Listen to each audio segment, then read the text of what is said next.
Oke,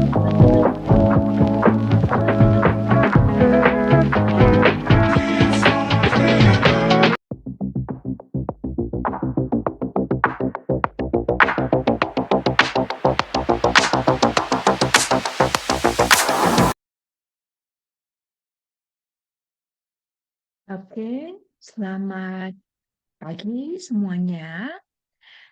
Hari ini kita akan memulai perkuliahan Sistem Drainase Perkotaan yang merupakan salah satu mata kuliah inti di Departemen Teknik Lingkungan ITS. Mata kuliah Sistem Drainase Perkotaan sendiri adalah mata kuliah yang akan mencangkup materi dan juga tugas perencanaan. Materi sistem drainase perkotaan yang akan disampaikan selama 16 minggu ke depan akan mencangkup dua aspek utama. Yang pertama adalah mengenai hidrologi dan yang kedua adalah mengenai hidrolika.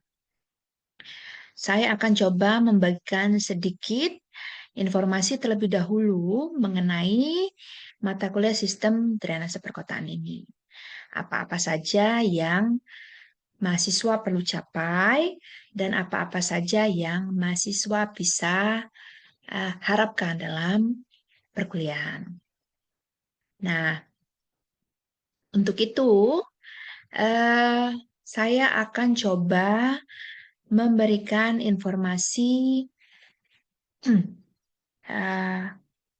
mengenai apa saja JPMK dalam mata kuliah ini, kemudian tujuan perkuliahannya apa aja, ya, dan tugasnya bagaimana, secara garis besar apa yang dipelajari juga akan bisa disaksikan. Oke. Nah, ada beberapa informasi yang bisa mahasiswa dapatkan. Nah, untuk informasi mengenai mata kuliah sistem drainase perkotaan ini, memang secara umum sudah diberikan atau sudah diunggah dalam classroom ITS. Nah, untuk ini saya sampaikan kontrak perkuliahan terlebih dahulu.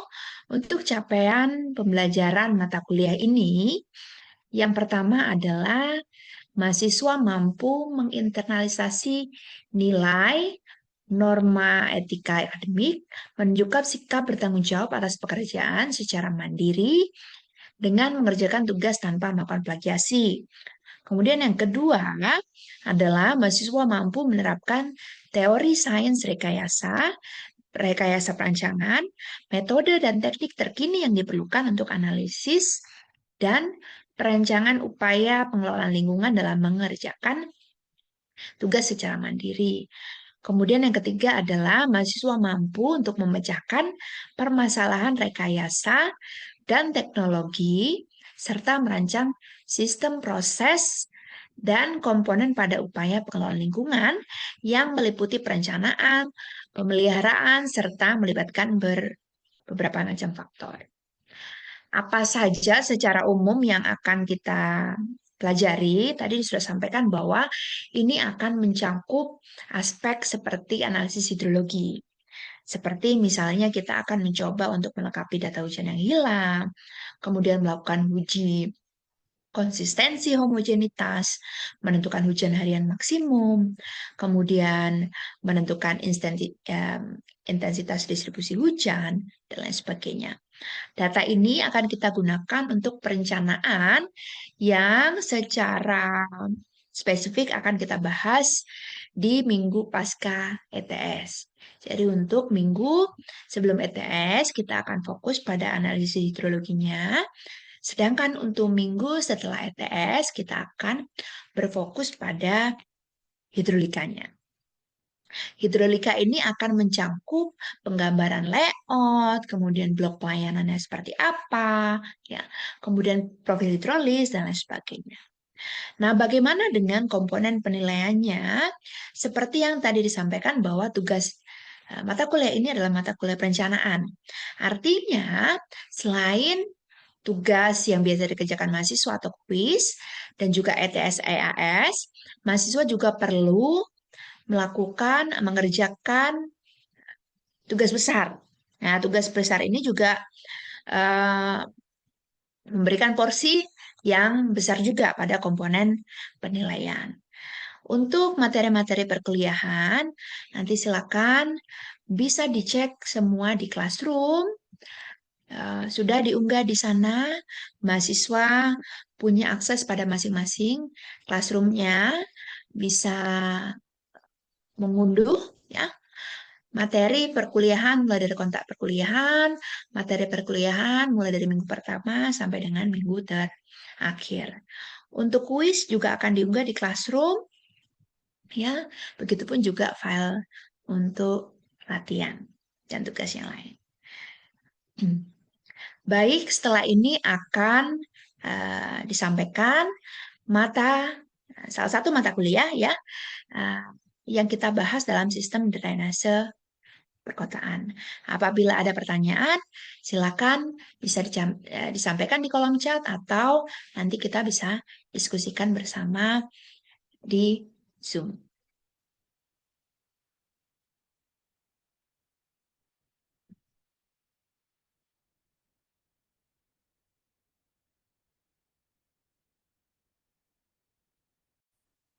Jadi setelah kita menghitung hujan harian maksimum, tahapan selanjutnya adalah menghitung distribusi intensitas hujan.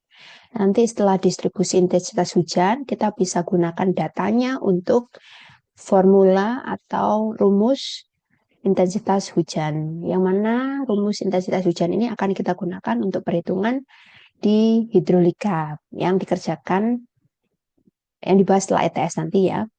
Jadi pada tahap distribusi intensitas hujan, kita ada beberapa metode ya yang akan kita gunakan. Tentu metode ini sama seperti ketika kita menggunakan HHM. HHM kita ada 3 metode juga. Ada yang masih ingat metodenya apa untuk HHM?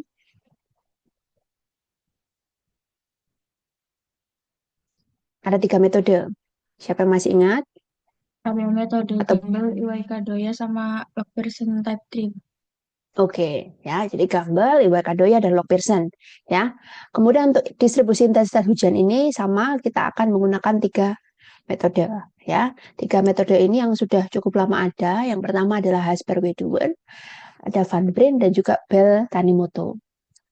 Nah, untuk kita memproses data curah hujan yang sebelumnya kita dapatkan dari hujan harian maksimum ke dalam intensitas hujan, ya, kita perlu menerapkan metode statistik ya dari sejumlah data hujan pada durasi yang kita amati.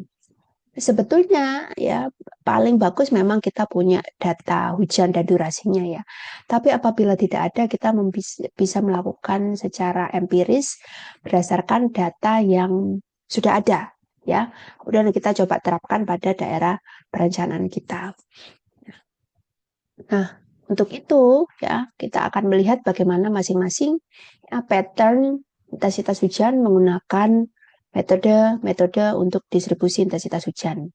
Ya, kita coba lihat yang pertama adalah Hasper-Wedderburn. Ya, metode ini memang hasil dari investigasi peneliti Hasper dan Wedderburn ya, yang memang pernah dilakukan di Indonesia. Asumsinya yang kita gunakan adalah bahwa hujan memiliki distribusi yang simetris. Ya, dengan durasi hujan ya kurang dari 1 jam ya dan durasi hujan antara 1 sampai 24 jam. Nanti kita akan melihat bagaimana distribusinya karena untuk 2 komponen ini akan memiliki formula atau persamaan yang berbeda. Untuk persamaan yang pertama adalah ketika kita punya distribusi antara 1 sampai 24 jam itu yang atas ya. Jadi kita menggunakan persamaan R, kemudian dalam kurung ada XT per 100, akar 11.300T dibagi dengan T ditambah 3,12. Nah, di sini ada komponen T.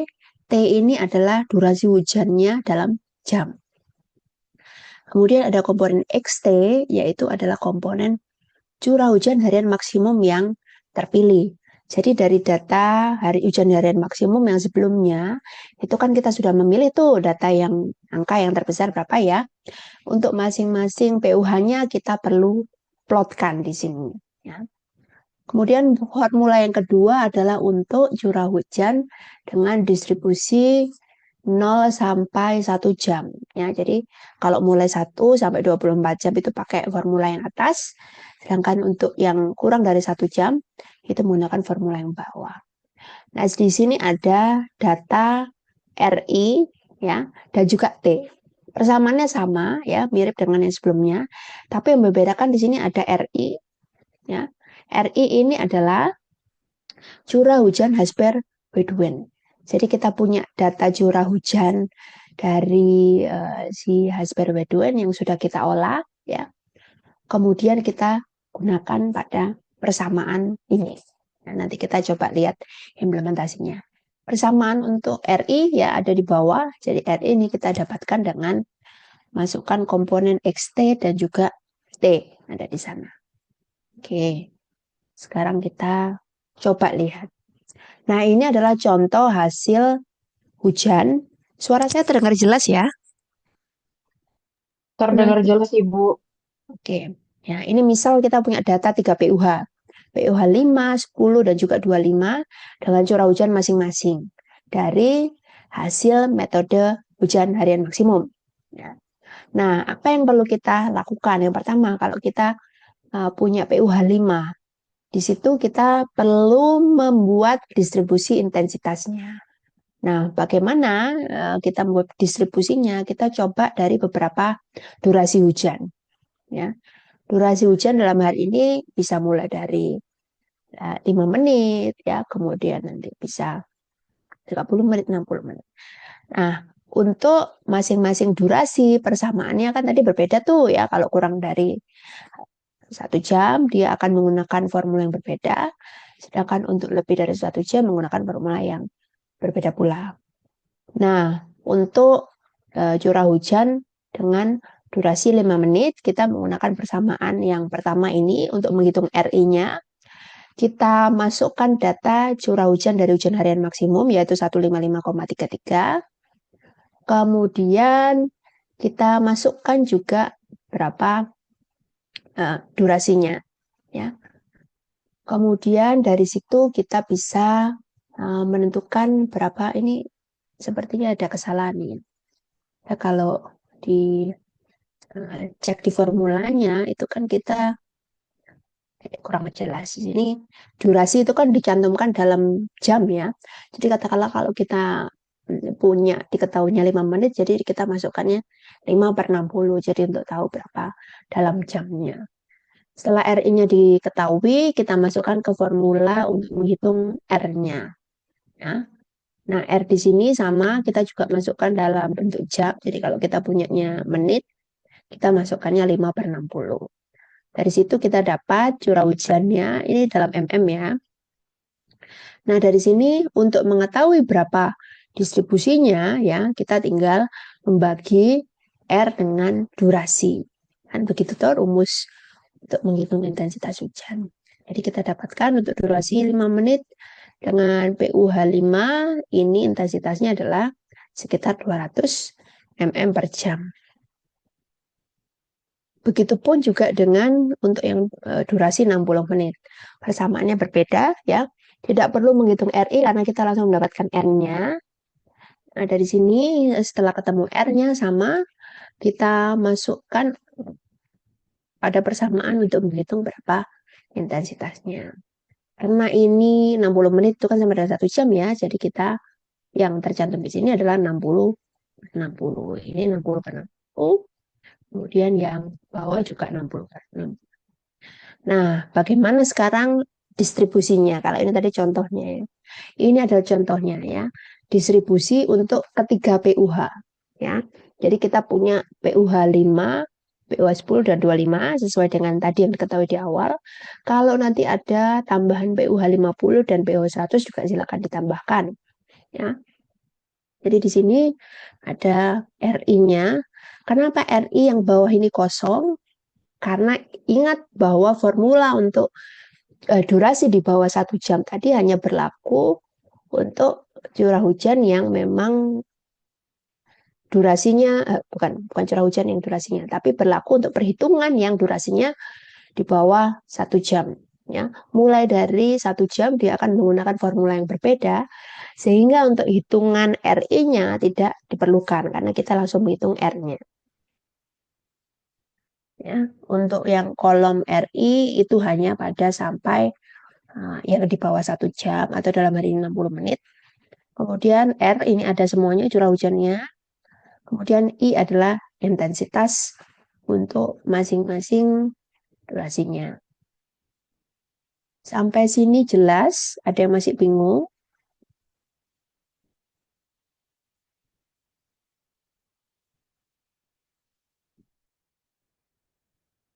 Ibu, saya mau nanya yang tadi 60/60 yang di slide sebelumnya itu maksudnya apa ya, Bu? Oke, Jadi, kita ya. kembali ya. Ini sebelum ke 60/60. Ini saya tampilkan formulanya. Ini Niralda dan teman-teman yang lain. Di sini kan ada komponen T, ya. Niralda mengikuti ya. Iya, Ibu. Nah, T ini adalah durasi dalam jam. Sehingga kalau yang diketahui durasi yang kita ingin cari itu adalah 5 menit, bagaimana mengkonversinya ke dalam jam? Berarti kan 5/60 tuh. Ya. Begitupun juga persamaan di atas kalau kita punya 60 menit. 60 menit itu persamaan di atas. Kalau kita 60 menit artinya di sini 60/60. Sampai sini jelas? Jelas, Ibu. Oke, ya. Jadi yang dicantumkan adalah durasi hujan dalam jam, ya. Jadi kita durasi itu bisa buatnya macam-macam ya, tergantung kita. Tapi kan kita paling tidak tadi ada gambaran bagaimana distribusinya sih untuk bisa melihat dari waktu ke waktu ya. Nah, kenapa di sini yang dicantumkan hanya 4 jam pertama ya? Karena ya berdasarkan statistik memang berarti kalau 2 jam tidak perlu Naswa. Kalau 2 jam ya dimasukkan 2. Itu ya. Jadi kalau 2 jam ini kan 120 tuh. Ya. Di sini kan 120 ya kalau 2 jam ya. Berarti kalau 2 jam ya langsung dimasukkan di persamaan itu 2. Boleh juga sebetulnya dimasukkan 120/60 karena kan sama aja. Gitu ya. Naswa jelas ya? Oke. Nah, ya, jadi ini adalah gambaran ya. Saya kembali lagi kenapa kita hanya memasukkan ini sampai 240 karena secara statistik ya sekitar 80% curah hujan itu terjadi pada 4 jam pertama ya. Jadi paling tidak itu kita bisa mengetahui distribusi hujan itu pada 4 jam pertama ya. Jadi paling tidak kita punya data ini ya. Kalaupun mau melihat pattern 10, 20, 10, 15, 20, 30, 40, 50 juga nggak masalah sih. Kalau ingin membuat seperti itu, tapi paling tidak kan kita dari sini bisa melihat sudah terlihat bagaimana distribusinya. Begitu ya. Yang lain ada pertanyaan?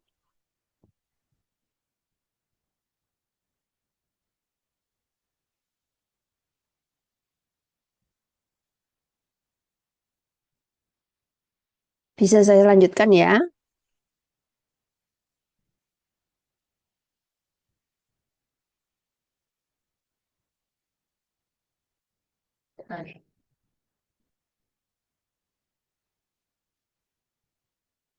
Hmm.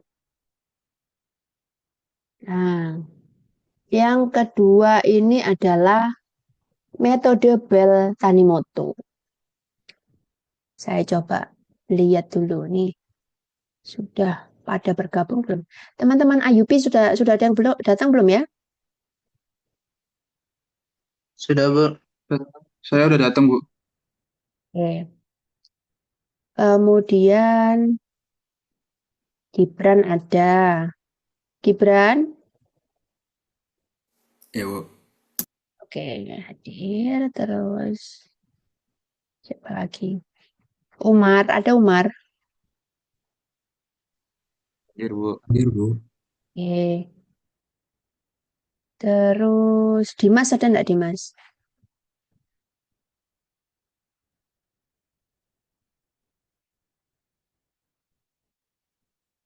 Dimas belum ada Dimas. Tasya ada. Ada, Bu. Dimas kemana Tasya? Belum, masih saya hubungin sih, Bu. Masih belum ada info. Nah, oke. Apa belum bangun itu Dimas? Oke, ya. Saya lanjutkan. Ya, metode kedua adalah metode Bell Tanimoto. Ya, lagi-lagi ini juga berdasarkan studi yang pernah dilakukan gitu ya di suatu daerah. Dan patternnya akan kita gunakan untuk menghitung distribusi curah hujan milik kita. Ya. Nah, formula yang digunakan Bell ini kita gunakan untuk menentukan besaran intensitas hujan. Ya, dengan catatan ya, durasi yang kita gunakan adalah durasi Bell 60 menit atau 1 jam ya, dengan PUH 10 tahun ya sebagai dasarnya. Nah, dengan menggunakan dasar ini kita bisa menentukan berapa intensitas hujan untuk durasi yang lain ya, ataupun dengan PUH yang lain. Ya, jadi basisnya adalah dengan curah hujan 1 jam atau 60 menit dengan PUH 10 tahun. Ya. Nah, sekarang kita coba tengok dulu ya bagaimana pattern distribusi hujan menurut panduan dari Tanimoto. Ya, ini adalah yang bawah ya. Ini adalah distribusi ya.